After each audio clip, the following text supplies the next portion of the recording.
Hello les amis, je vous retrouve pour une nouvelle vidéo sur le football espagnol et la Liga et je vais vous présenter le match Rayron contre Alaves. C'est un match qui a lieu ce lundi 18 décembre 2023 à 21h pour le compte de la 17e journée du championnat d'Espagne Liga saison 2023-2024. Alors Rayron c'est le premier de Liga qui reçoit Alaves le 12e, donc dans cette vidéo je vais revenir sur le classement de la Liga avec les statistiques de ces deux équipes. On verra ensuite le classement des meilleurs buteurs et des meilleurs passeurs de ces deux équipes en Liga. On enchaînera par les 10 derniers résultats, toutes compétitions confondues, et les stats. Et on terminera par les compos d'équipes probables et tactiques éventuelles, ce qui nous permettra d'avoir une idée, une tendance à ce match. Pour ceux qui souhaitent voir ce match à la télé, sachez que vous pouvez le voir sur Beansport 4. Alors, Rayron, au classement, ils sont donc premiers à la surprise. Vraiment, c'est une surprise générale parce qu'ils sont premiers de Liga avec 41 points en 16 matchs, 13 victoires de nul, une défaite, 38 buts marqués, 20 encaissés, plus 18 de différence de but. Ils ont 2 points d'avance sur le Real de Madrid. Je parle avant les résultats de cette journée, hein, tout simplement. Et ils sont même loin devant l'Atlético de Madrid et Barcelone qui ont 7 points d'écart. C'est assez incroyable, les amis. Donc c'est une belle surprise en tout cas. Alaves de son côté 12e de Liga avec 16 points en 16 matchs, 4 victoires, 4 nuls, 8 défaites, 14 buts marqués, 20 buts encaissés, moins 6 de différence de but. Au niveau des buteurs pour Heron, on a Dovbik qui est quatrième marqueur de Liga avec 8 buts. Ensuite, on a Stuani 6 buts pour Heron.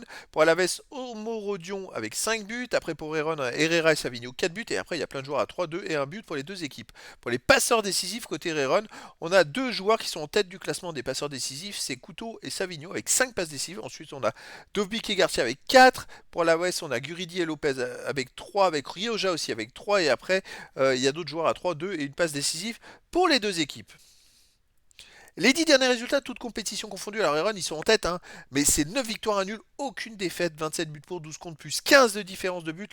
Et le seul match nul, ils l'ont fait chez eux contre l'Athletic Bilbao, sinon ils gagnent tous les matchs. Et puis on peut dire qu'ils font du spectacle. Là ils viennent de gagner la dernière journée à Barcelone, 4 buts à 2. C'était extraordinaire. Alors chez eux, ils restent sur une victoire contre Valence 2-1, nul contre l'Athletic Bilbao 1 partout.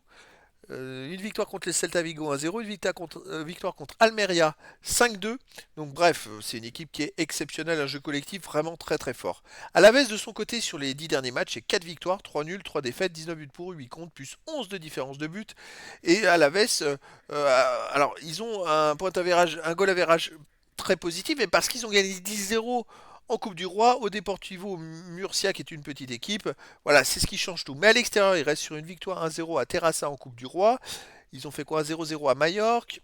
Ils ont perdu 2-1 à Barcelone. Vous voyez, là où ils ont perdu 2-1 à Barcelone, Rayron avait gagné 4-2. Hein. Ils ont fait quoi? Ils ont gagné 10-0 donc au Deportivo Murcia. Ils ont perdu 2-1 à Atlético de Madrid. Ils ont fait un partout à Villarreal. Donc voilà, à la vez, c'est quand même une équipe qui est en dessous. Normalement, collectivement, Rayron devrait faire la différence. Surtout qu'ils sont chez eux. Au niveau des compos d'équipe, alors pour Rayron, ça serait du 3-4-3 en tactique avec gardien Gazaniga pour les joueurs de champ. Garcia, Lopez, Blint, Couto, Martin, Garcia, Gutiérrez, Tizankov, Savio et Dovbik. Et pour Alaves, ce serait du 4-2-3-1 avec gardien Sivera et pour les joueurs de champ, Gorozabel, Tenaglia, Marin, Lopez, Rioja, Blanco, Juridi, Rebac, Hadji et Samu. Donc voilà les amis, le décor est planté entre ces deux équipes.